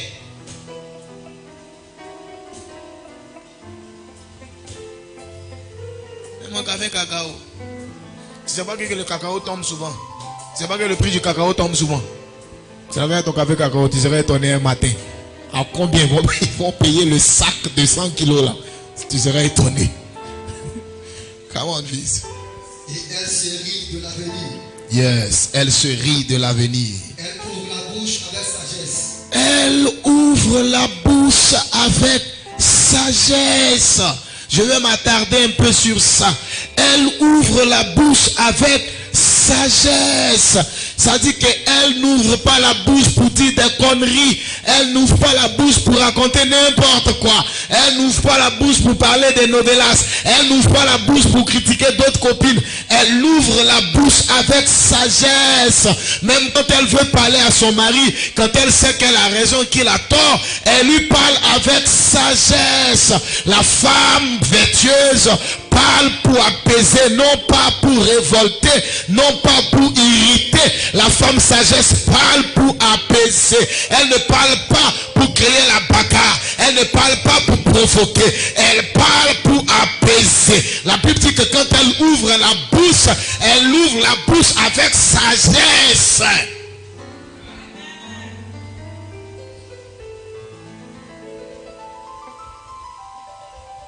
Et qu'est-ce que la sagesse? La sagesse, c'est le commencement de la crainte de l'Éternel. La femme sage, la femme vertueuse ouvre sa bouche avec la crainte de l'Éternel. Elle ouvre sa bouche avec la crainte de l'Éternel. C'est une femme qui ne parle pas parce qu'il faut parler. C'est une femme qui ne parle pas parce qu'on lui a donné la parole. C'est une femme qui ne parle pas parce qu'il y a le silence. Une femme qui parle avec sagesse. C'est ça la femme vertueuse. Comment? Et des expressions des mal sont sur sa langue. Elle veille sur ce qui se passe dans sa maison. Elle veille sur ce qui se passe dans sa maison. C'est pas ce qui se passe dans la maison des autres. C'est pas ce qui se passe dans le foyer de leur... Il y a des femmes qui... Attends, elles sont bizarres, hein? C'est-à-dire que toi-même, tu n'as pas encore fini avec ce qui se passe chez toi. Mais c'est elle qui est dans les foyers de ses copines. Elle veille sur ce qui se passe dans sa maison. S'il y a une femme à côté de toi, dis-lui, occupe-toi de tes oignons.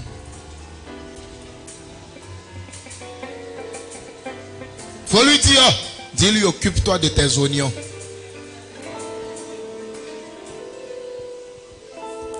Comment, mon fils? Et elle ne mange pas le pain de paresse. Et elle ne mange pas du pain de la paresse. Une femme vertueuse, c'est pas une femme paresseuse. Hein? Le monsieur entre tard dans la nuit, il faut chauffer l'endroit. Ah, moi ici fatigué, il y a sommeil. On t'a envoyé ici pour dormir. Qui vous a dit le gars vous a envoyé dans la maison pour dormir? Il y a des femmes qui sont super paresseuses. Une femme vertueuse ne mange pas le pain de la paresse. Elle doit être travailleuse. Comment, fils? Ses fils se lèvent. Ses fils se lèvent. Et la disent heureuse. Et il la déclare heureuse. Son mari se lève. Il lui donne des louanges. Il est fier de sa femme. Plusieurs filles en conduite vertueuse. Plusieurs filles en quoi? En une conduite vertueuse. En une conduite vertueuse. Mais toi, tu les surpasses toutes. Tu les surpasses toutes. Mais c'est ça, la femme de valeur. Le verset 30 maintenant. La grâce est trompeuse. Et la beauté est vaine. La beauté est vaine. La femme qui craint l'Éternel. La femme qui craint l'Éternel est celle qui sera louée. Récompensez-la du fruit de son travail et qu'au porte ses œuvres, ses actions la louent. Que ces paroles s'attachent à une femme vertueuse ici même, ce matin, ce dimanche, au nom de Jésus-Christ de Nazareth. Toutes les femmes de cette église devraient lire ce verset. Proverbe 31, le verset 10 à 31. Que Dieu vous bénisse. Telle est la parole que Dieu a mis dans mon cœur pour vous ce matin. Soyez célébrées toutes les femmes. Je veux que toutes les femmes de cette église se tiennent debout et qu'elles poussent des cris de joie vers le Seigneur. Alléluia. Tu vas prier pour ce message et tu vas demander au Seigneur de le sceller dans ta vie. Prie le Seigneur.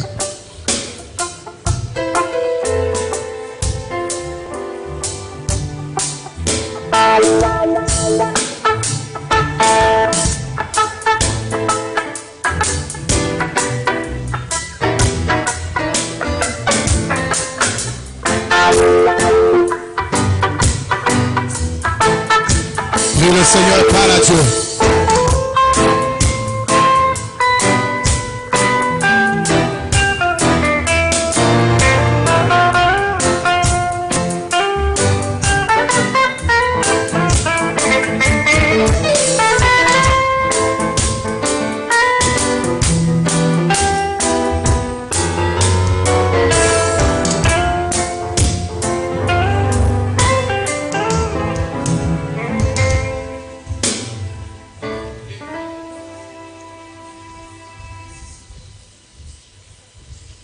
Prie, parle à Dieu.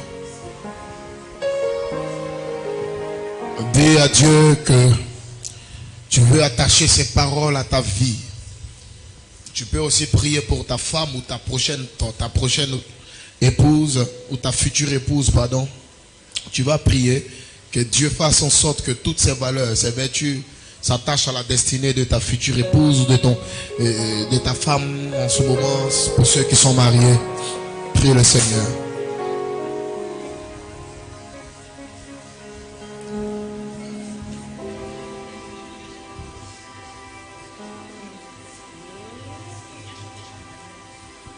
Prie le Seigneur, prie le Seigneur.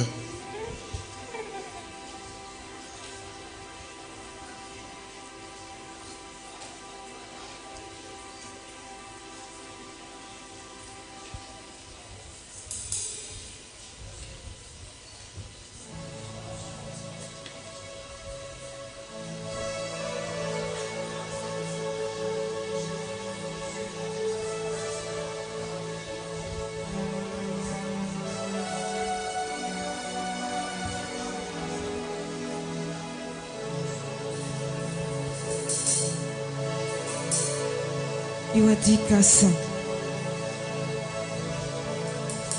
Merci Jésus pour tout ce que tu fais.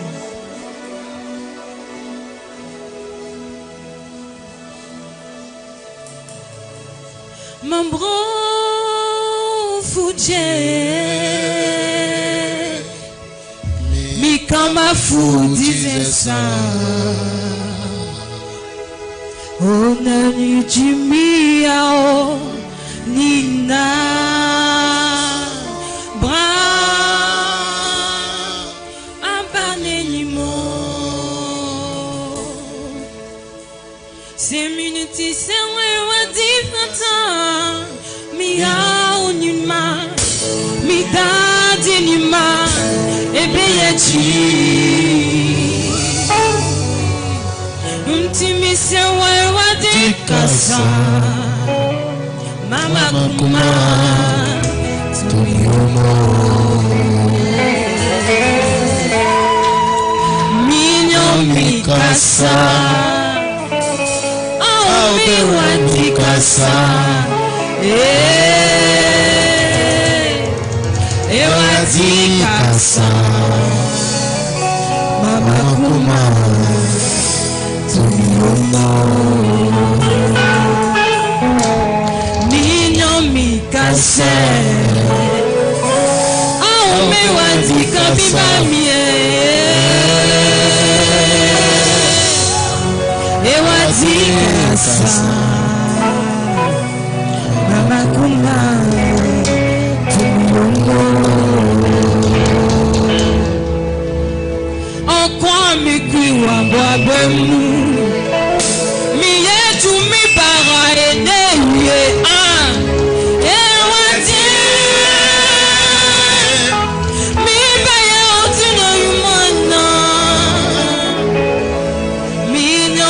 Kasa Oh Berati Kasa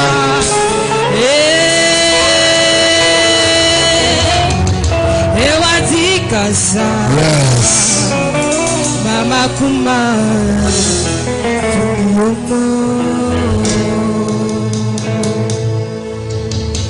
Okwa mikriwa babwemu Miyetu mi para eneye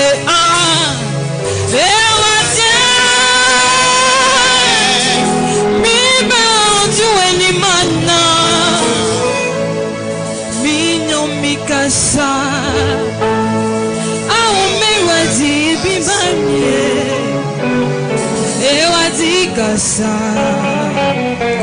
Mama kuma Tumiomo Alléluia. Est-ce qu'on peut acclamer le Seigneur?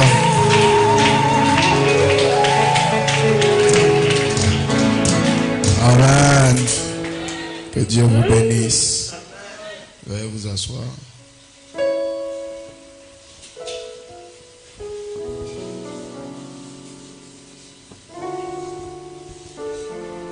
Dieu nous fait la grâce d'avoir parmi nous des mères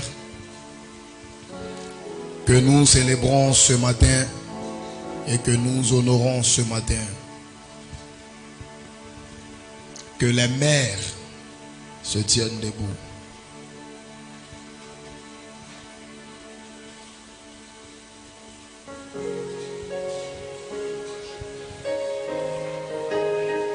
Alléluia. Amen. Que les mères se mettent en rang dans cette rangée.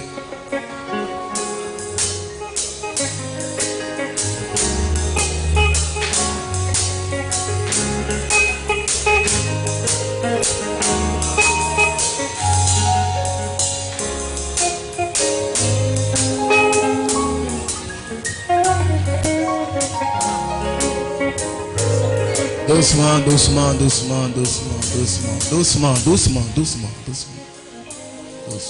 J'ai dit les mères, hein.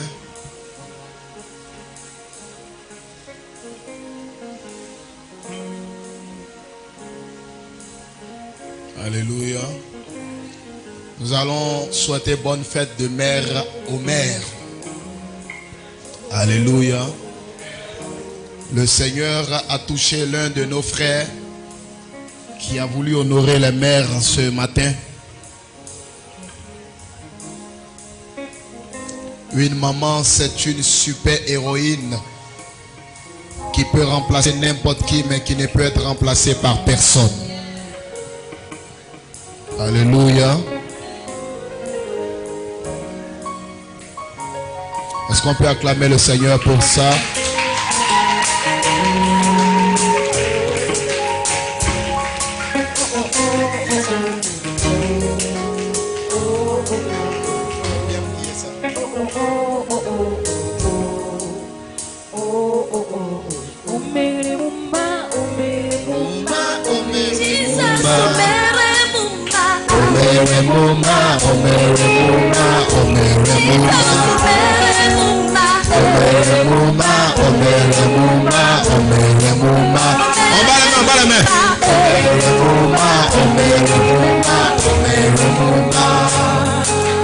Jesus, the honor of my life. With you, all things already possible. Oh, Jesus, and Yahweh. If you do nothing else for me, you are God in all. Dieu te bénisse. You are God in all. You are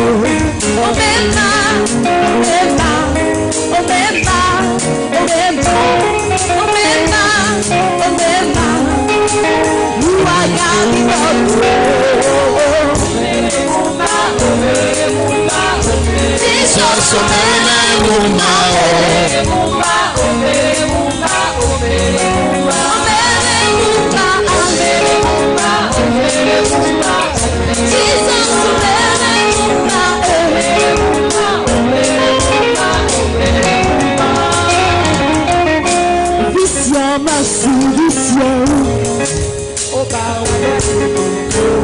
Vision love, vision doublesse. Infinity, je t'accorde. I think you do nothing else for me. You are God in all. If you do nothing else for me.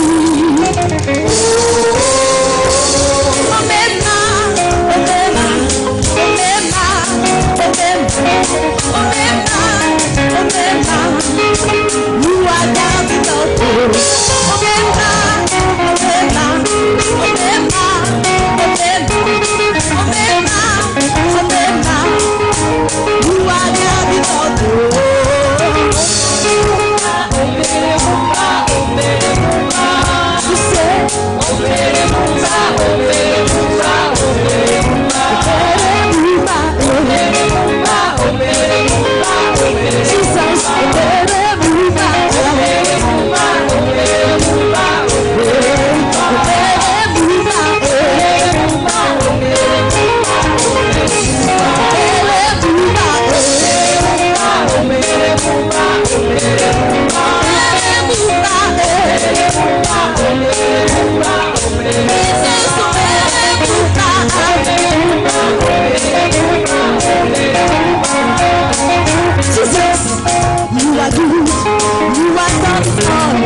Alléluia.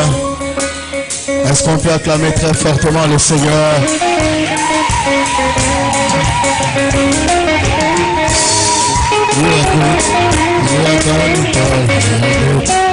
Jesus, continue. You are good. You are done it all. You are good. Jesus, Jesus. You are good. You are good. You are done it all. You are good. Jesus, Jesus. You are good. You are good. You are done it all. You are good. Jesus, you are good. Alléluia. Alléluia. Nous allons faire une dernière chose. Amen. Toutes les mères ont reçu leur cadeau.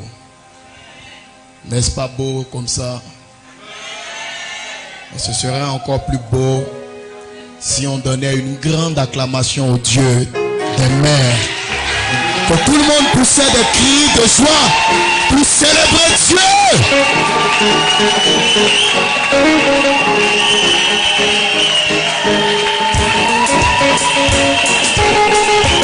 Est-ce que tu peux célébrer le Dieu des mères? Alléluia. Gloire à Dieu.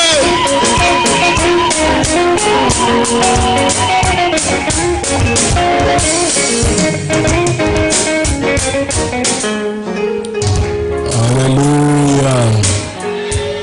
Qui a été béni ce matin? Veuillez vous asseoir. Alléluia. Voilà, si tu n'as pas reçu de cadeau ce matin, c'est que tu n'es pas encore mère. Il faut patienter, tu seras mère un jour. Amen. Voilà, que Dieu nous bénisse. Les futures mamans, ça va venir. Je prie que Dieu vous donne de bons maris et de bons enfants. Voilà. Nous allons prendre nos offrandes que nous allons apporter à Dieu.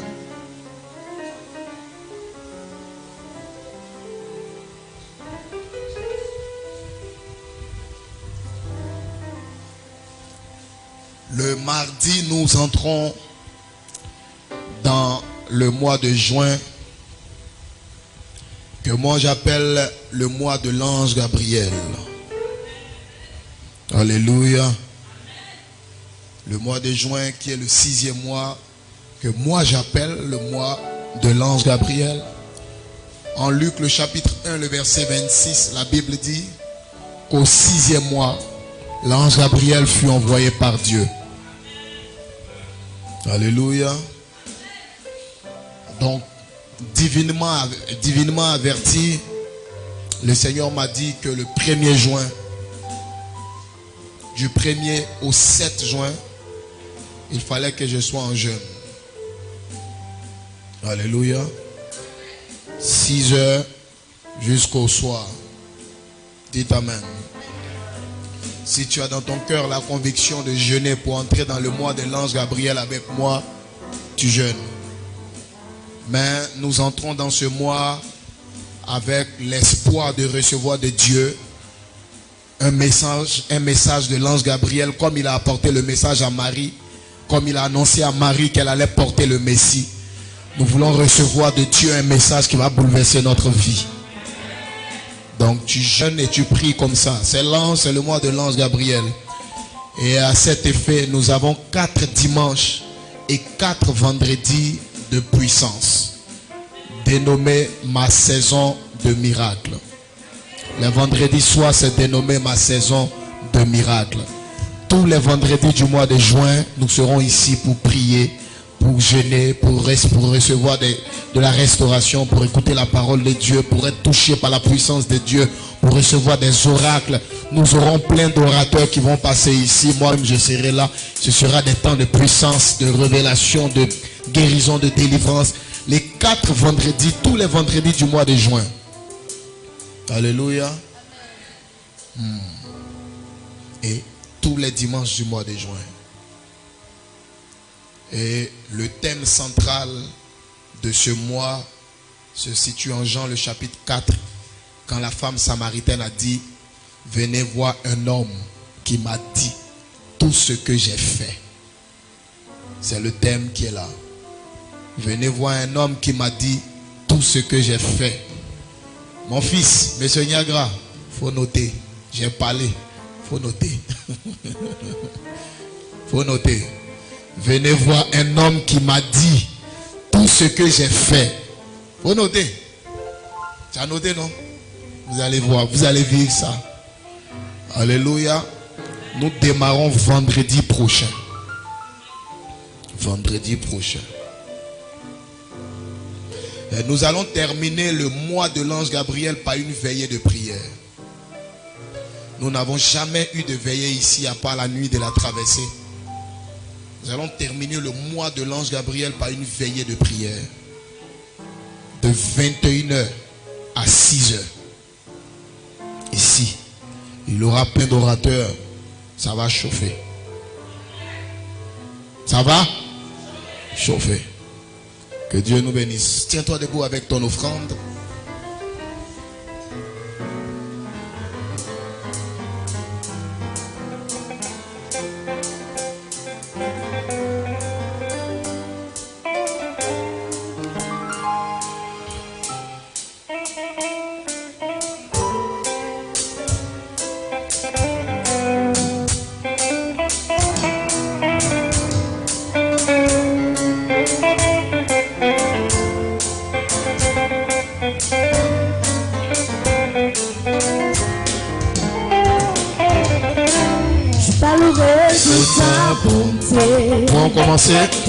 Pour commencer à venir donner. Je dirai tout haut, tout haut, tout haut, ce que tu as fait pour moi. Je proclamerai la gloire de ton nom. Je parlerai de ta bonté, ta fidélité. Je dirai tout haut, tout haut, tout haut, ce que tu as fait pour moi. Je proclamerai la gloire de ton nom. Je parlerai de ta bonté, de ta fidélité. Je dirai tout haut, ce que tu as fait pour moi. Je proclamerai la gloire de ton nom. Tu m'avais dit de compter sur ta bonté. Mon Dieu, je n'ai pas hésité. Et quand tu m'as montré ta fidélité, mon Dieu, tu m'as étonné. Combien tes œuvres sont excellentes. Aussi grand que tu es, tes œuvres sont magnifiques dans ma vie.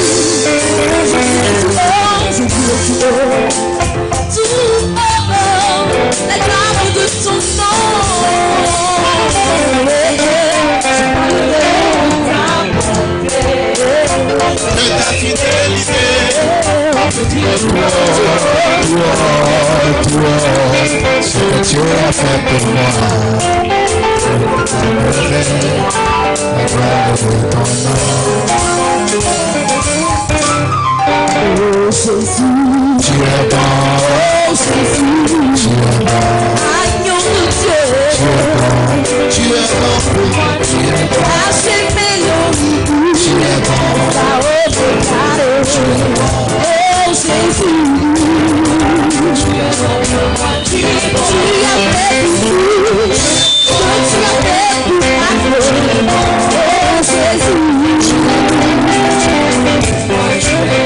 Oh Jésus,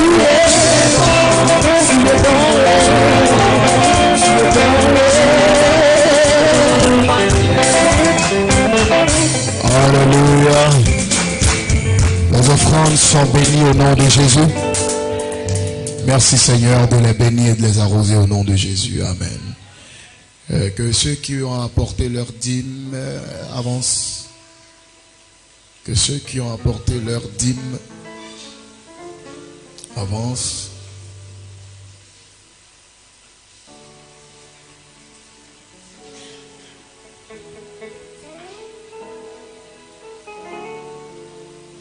Seigneur, je te rends grâce. Merci pour le privilège que tu me fais de prélever cette dîme. Le principe dit que ceux qui apportent à la maison du trésor leurs dîmes et leurs offrandes ouvrent dans leur vie les écluses des cieux. Et tu envoies un ange pour menacer le dévoreur. Tu remplis leur grenier. Que cela soit fait dans la vie de tes enfants ce matin. Bénis-les, arrose-les, restaure-les et garde leur source de revenus garde leur famille, préserve leurs biens, préserve leur santé et la santé de ceux qui leur sont chers et proches. Au nom de Jésus, j'ai prié. Amen. Que Dieu vous bénisse. Merci. Alléluia. Notre culte tire à sa fin. Tu peux t'asseoir. Alléluia. Notre culte est pratiquement à sa fin. Au chapitre des annonces, j'ai déjà annoncé les couleurs. Le mois qui commence mardi s'appelle le mois de l'ange Gabriel. Alléluia. Et également, mercredi prochain, je ne reçois pas. Je serai en prière mercredi prochain. Je ne reçois pas. Mercredi prochain également, je ne reçois pas. Le mercredi, après le mercredi prochain, je ne reçois pas. Alléluia. Je vais recevoir le dernier mercredi du mois. Ça me permet aussi de me reposer, de me ressourcer. Parce que ce mois sera un mois très mouvementé. Nous allons faire beaucoup de choses ici. Alléluia. Que Dieu nous bénisse. Vous allez vous tenir debout.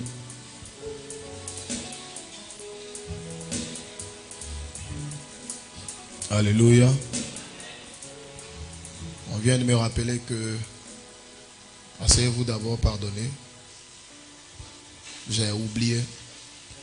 On vient de me rappeler que nous n'avons pas accueilli les nouveaux. Quels sont ceux qui nous rendent visite ici à International Prophetic City pour la toute première fois?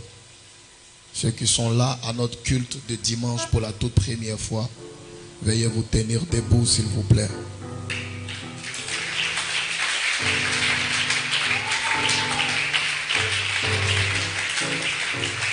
Que Dieu vous bénisse. International Prophetic City vous souhaite les bienvenus. Que Dieu vous bénisse abondamment. Nous espérons que vous avez passé avec nous un excellent culte. Voilà, vous recevez de nos hôtesses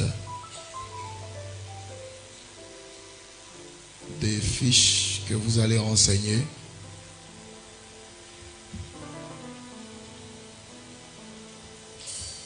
Restez debout, vous serez également les premiers à sortir de cette salle. Vous allez suivre mon fils Yves Roland.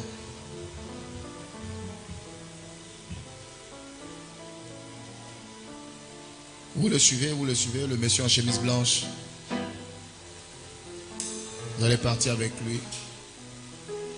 Acclamons le Seigneur pour eux pendant qu'ils sortent.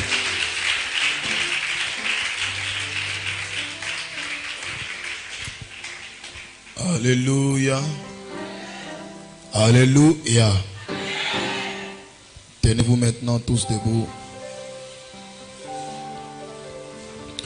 Ma fille Semira va prier pour clôturer le culte.